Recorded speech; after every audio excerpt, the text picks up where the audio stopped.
अस्सलाम वालेकुम भाईजान, मैं थोड़ा भी नियाज़ अमन तुम वेख रहे हो मेरा यूट्यूब चैनल नियाज़ अमन 707 जी। भाईजान ट्रालियाँ अपनी माशाल्लाह रंग हो रही ने, 3 ट्रालियाँ रंग हो गई ने। शेवाल वाली ट्राली इनू आप पेंट करा रहे हैं, लेकिन अज मुकम्मल नहीं होएगी, कल मुकम्मल होएगी, फिर तुहानू तफसीली वीडियो भेजी जाएगी।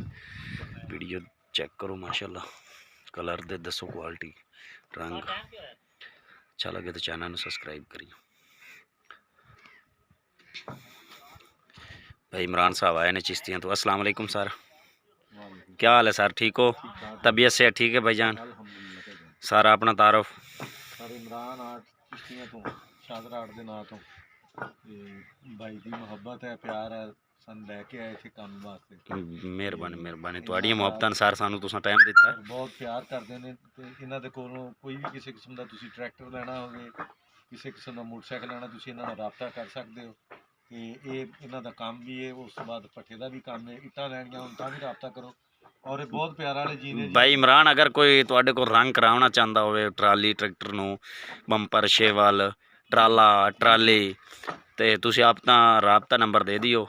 सर राबता नंबर बिल्कुल मैं देवांगा, मेरा मोबाइल नंबर है 0300 186 55 13।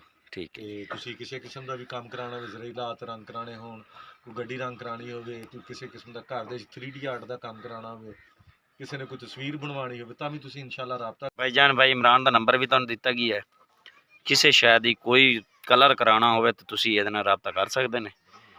तहसील चिश्तियां तो भाईजान और दा इलाका है, शहर है, तो तुहानू इन्हां दा बंपर भी रंग कर रहे हैं, वो भी दिखाया जाएगा।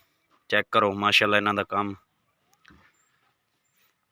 ते साडे इलाके दी शान जान पहचान इमरान पेंटर साहब। उस तो बाद बैक करा रूसी दा, फ्रंट करा, इन्हां दे हले काम होने वाला। सामने टैंकी 13 फुटी ट्राली 16 फुटी ट्राली रंग हो रही है।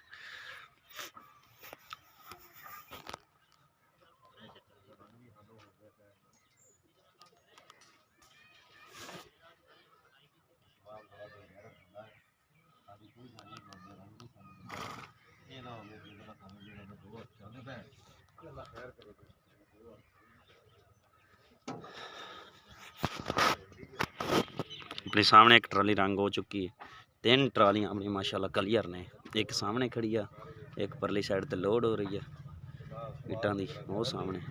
उस तो बाद एक ट्राली 13 फुटी परे क्लियर हुई खड़ी है, एक माशाल्लाह पानी वाली टैंकी क्लियर हुई खड़ी।